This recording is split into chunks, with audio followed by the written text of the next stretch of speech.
Hey everybody, this is the Sliders Review. I'm here today to talk to you about Legend of the Seeker Season 1 Episode Conversion. So originally, I wasn't going to review this separately. I was going to do it in the rundown review. However, it is one of my most favorite episodes. It's extremely good. It It's so unique. It explains some interesting things. There's some first things that happen in this episode, and there's some last things that happen in this episode. And it was just all around a good emotional episode that has to do with some like really cool magic, a little bit of horror and everything, some suspense. So I decided, and also it explains something very important, and I wanted to do that before I get to the rundown review. And it explains something we're gonna see a lot in season 2. Well, not so much a lot, just a couple of times. And so yeah, I just decided it probably the best thing to do just to review this separately because like I said before, there's some things that happen for like the first time ever, and then sadly there are some things that are gonna be like the end and we'll never see again, and that kind of sucks and everything. And it introduced us to a new character I haven't explained yet, even though he has popped up in a couple of episodes in the past. This episode I haven't reviewed, and yes, he is from the books. So, this episode, Conversions. This was dark. It was twisted. It was just something else. And when I saw this for the first time, I'm just like, holy crap, dude. I was not expecting that whatsoever. So, yeah, like it's just a shame, man, that this show ended after 2 seasons. But I understand fans' frustration. They changed a lot from the books because like when I started researching this online and seeing what some things were, I was like, whoa, I don't remember that happening in the show, and this and that. And yeah, they changed a lot, but I'm okay with that because I never read the books, and I watched this even before I found out what the books were about. And so yeah, but I will say the books are pretty interesting. It's too bad they won't go back to the series, start back from the beginning, and just leave a lot of stuff in there. Like, it would have been so much better if this was on streaming and they had that streaming budget. Then dragons can be in this because dragons are supposed to be in this show and everything. Well, so this episode happened actually before Bloodline.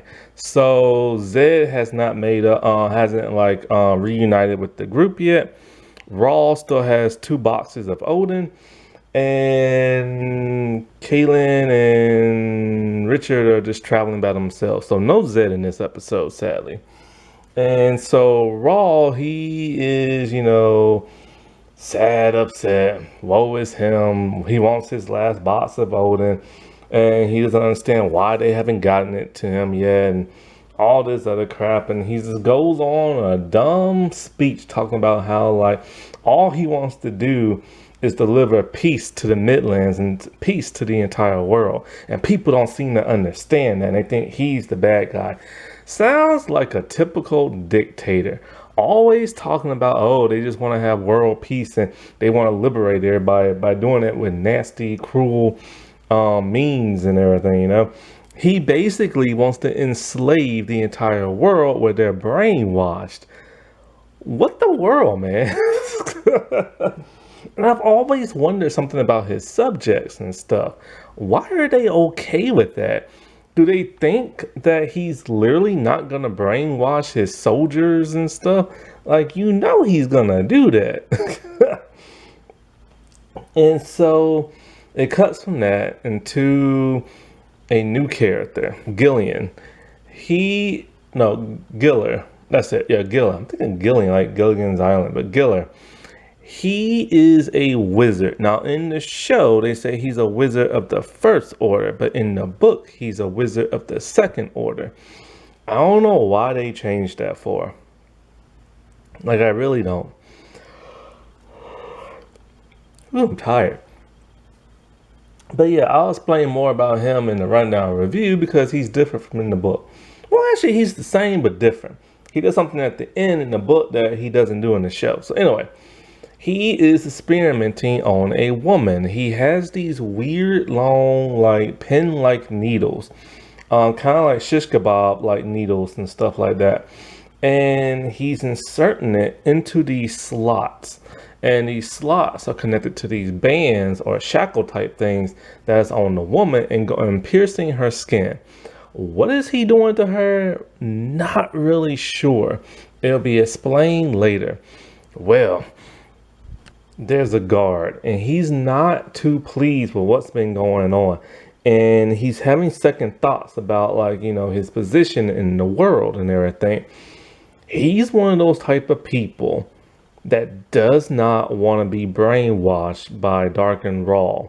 He sees how evil his master is, and he'll do anything it takes just to gain absolute power. He doesn't like the experiments that Giller is doing, and because he's experimenting on women and stuff like that, and Giller is failing, and every time he fails, he has to dispose of the dead women bodies and stuff. And so, like, he has finally had enough. And so he talks to that of his nephew, and he tells him, this has to end, Raw needs to die, and blah, blah, blah. And he tells his nephew, you are the only person who can kill Raw. His nephew is very skeptical and is all like, we shouldn't be talking like this, and how am I supposed to kill him? Well, it turns out his nephew grew up with Dark and Raw when they was younger. So Dark and Raw trusts him, and he said when you see Dark and Raw, he's going to embrace you with a hug. That's your chance right then and there to stab him in the heart with a dagger. So his nephew's all like, there's no way I'll survive that. It's suicide. And he's like, look, man, I have some guards that are on my side. Like, once you kill Dark and Raw, me and my men will kill the guards outside the door, and then we'll blame everything on the wizard. And so he agrees to it and everything. Now, Raw plans on heading out to that fortress, and he plans on going there a very special way when the stars align with each other. Why? Because it's able to activate some type of teleportation device, so he won't have to walk throughout the city and get attacked. But anyways, we see Richard, Kaylin, and Jace. Why do we see Jace? Well, in the episode before this called Home, Richard heads back through the boundary and everything. Why? Because Jace has crossed over and is being pursued by the Harran guards. He's looking for Richard. Turns out that Dark and Raw has set up camp over in, what is it, Heartland, I think it is, yeah. And see what happened, remember when the boundary exploded open, it left the gap open. And so Dark and Raw and his sorcerers, they created a magical archway. And that magical archway allows people to pass in and out.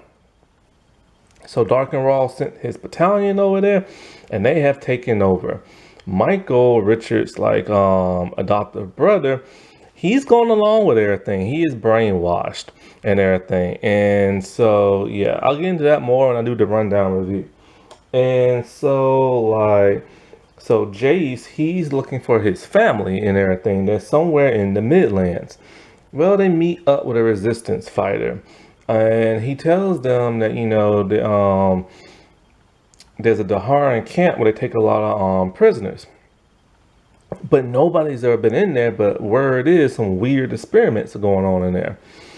And so chances are, he said, your family will probably be taken there. And so they decide what they're going to do is they're going to cut the oil supply so it won't light up the lamps and everything, and it'll be dark. They're going to kill the guards, and then they're going to sneak in and then take the prisoners, which they do. And Jace is reunited with his family. Oh, such a nice moment and stuff. So, he's happy. He's excited. He can see his family and everything. And he gives his wife a big kiss on the lips. Well, something strange happens. After the kiss, his eyes turn black and he starts spazzing out. And nobody can understand what the world happened to him. And I'm just kind of like, even I don't understand what's going on. It's some kind of dark magic or something. And so they don't know what to do, but it's a healer like another towns away, which Kaylin doesn't want to go to. But they go anyway. And so as they're traveling and everything, they get ambushed by some guards. And so they kill a couple of them, and Kaylin confesses one. Now, when she confesses this dude, for some reason they decided to add CGI to the background to make it kind of like a watery, wavy type effect, ripple effect. Why the world if I know? So Kaylin and Jace's wife decide to have a heart-to-heart because Kaylin wants to know what the world this person did when they experimented on you. She tells him it's a wizard. His name is Giller. Kaylin knows this man. She's never met him personally, but apparently many years ago, he used to work for the Confessors and everything until he sold his soul to Dark and Raw. So whatever it is he did to her, they need to find out and everything. So that one guard who doesn't like Dark and Raw, he has to find the escaped prisoners. And his nephew's kind of like, well, isn't this a good thing? They escape, let them escape. And he's like, no, because then Raw won't come and everything. They need those prisoners. And so like, when they are in the woods and everything, they find Richard and Kaylin. It's a huge fight. And the guard that Kaylin confessed earlier, he kills the man's nephew. The man lets him know that they're on their side. And he explains to them that he no longer wants to work for Raw. He wants to stop him and what the wizard has been doing. Dark and Raw wants to create a confessor. See, he's unable to get the third box of Ordin. And so without that, he can't brainwash everybody. So if he can't do that, then the next best thing is to confess. Problem is, Dark and Raw has had all the confessors killed and everything. And it's only a couple of left that's on an island. And of course, the mother confessor, Kaylin. And so Giller has found the ancient tools that created the very first confessor many centuries ago. And so they decide, all right, fine. If Raw is going to come there, then Richard will fulfill the prophecy and he will finally kill Dark and Raw. So Kaylin decides she's going to go as a prisoner, but Jace's wife is all like, you can't go alone. They're going to know something's up. So her and her daughter go while everybody else flees and everything. And he had tons of prisoners, tons of women and kids and everything. So Jace, he doesn't want his family to go because he's starting now to the confession is starting to wear off. But Richard tells him, hey, look, man, everything will be fine. We got the guard, these two guards, and Kaylin's gonna be there, and I'm gonna be there. Oh, Richard, he's so full of himself and everything. They go back, and what's his name? The wizard is pissed because he wants more subjects, and he's all like, he doesn't recognize Kaylin and everything. So he asks for her name and she tries to confess him, only for him to have a huge smirk on his face. And he lets her know that confession will not work on him. So he imprisons her. See, because of the ancient tools and him experimenting on dead confessor's body, because the Daharans killed so many of them, he found a way to create an elixir that will block confessions. So he can never be confessed. And he created many vials of it too. And so he's happy he has Kaylin because he's all like he has a confessor that's alive to experiment on. Well, the good guard, he goes and tells Richard this. See, they planned on blowing up the building, but now they can't. And he tells them, they screwed up. And everything. They just screwed up.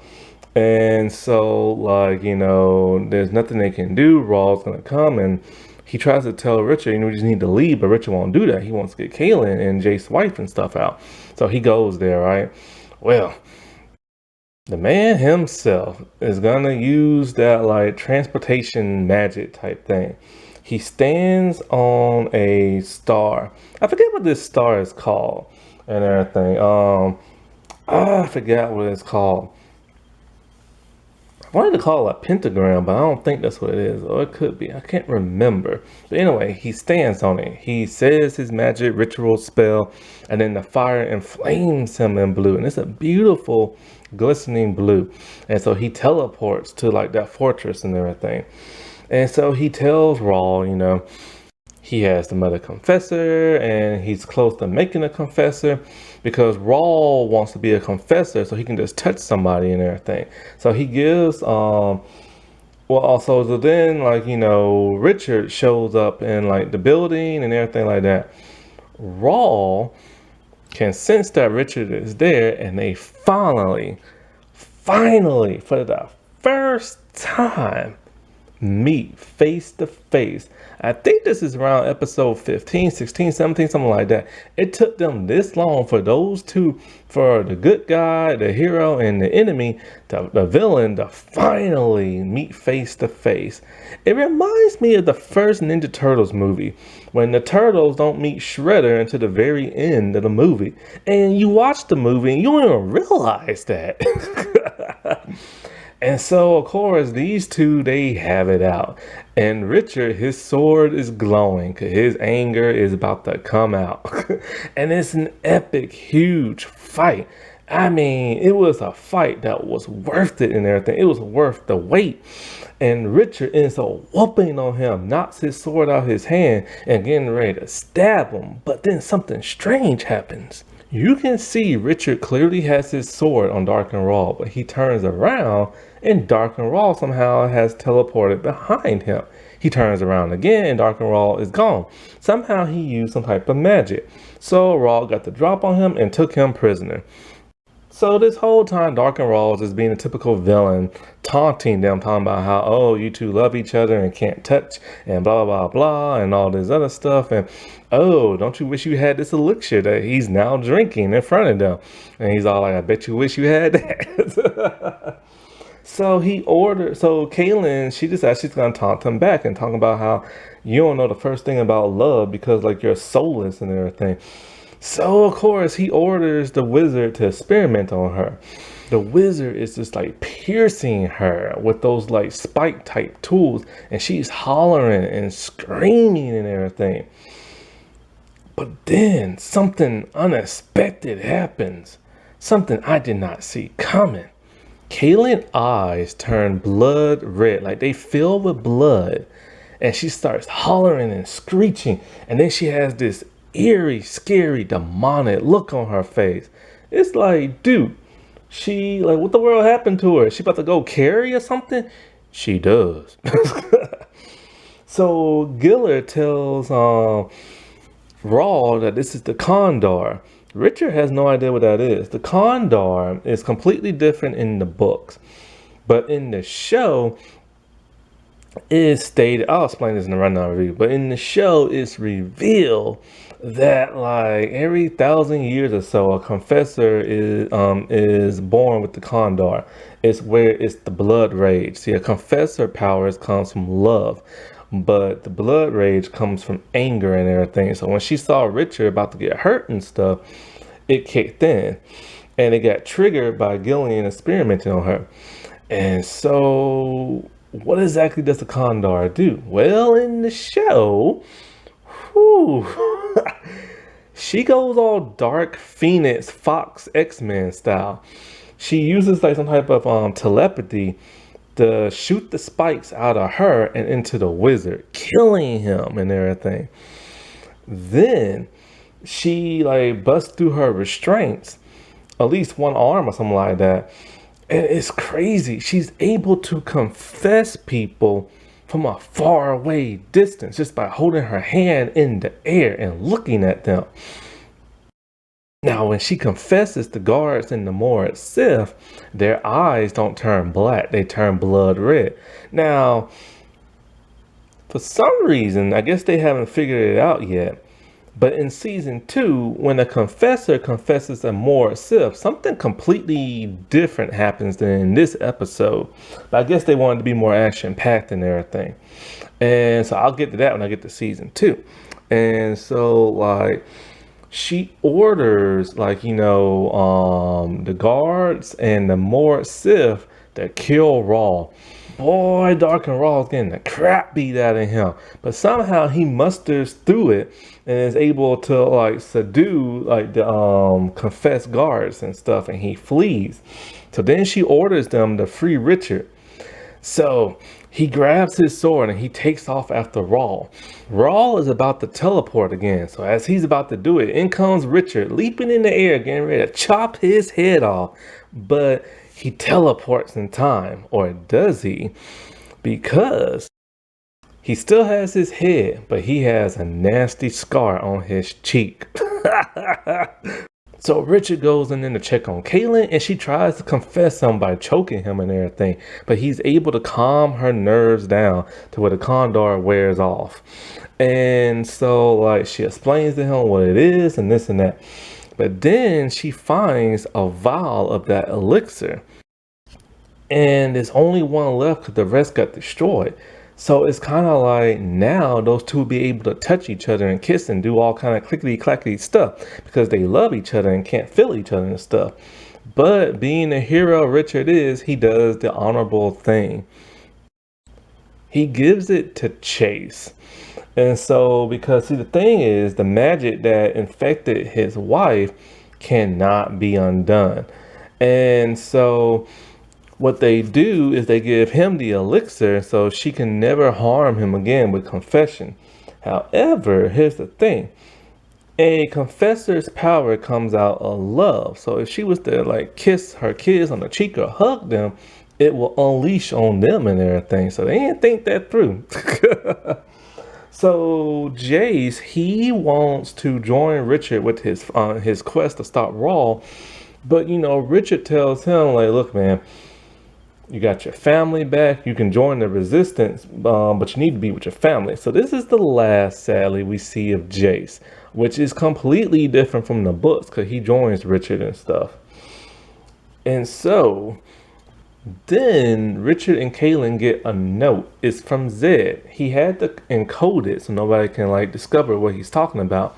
He tells them that the weather has not improved, talking about the tracer cloud that Raw put on them in that one Crypt Keeper type episode I reviewed. And so he said when the weather clears up, he hopes to embrace his friends in the forest tomorrow. So then they don't understand, well, Richard doesn't understand the second part of it. He's all like, he can be in any forest, and it has to be near because it's going to be tomorrow. And she realizes that it's a play on words. So Kaylin tells him it means the Morrow Village. So tomorrow, morrow. And she tells them they have to hurry up because it's going to take a while to get there and everything. They have to get there by tomorrow. And so, of course, they're upset and everything because they don't have the elixir in the vial. But, that's the sad, tragic life of it all. And, and they have to deal with that. So, yeah, this was a good, freaky episode. It was sad. It was touching. It was emotional. It was, like, freaky and everything. So, it was a good episode, in my opinion. Alrighty. Well, I'll talk to y'all later. Bye.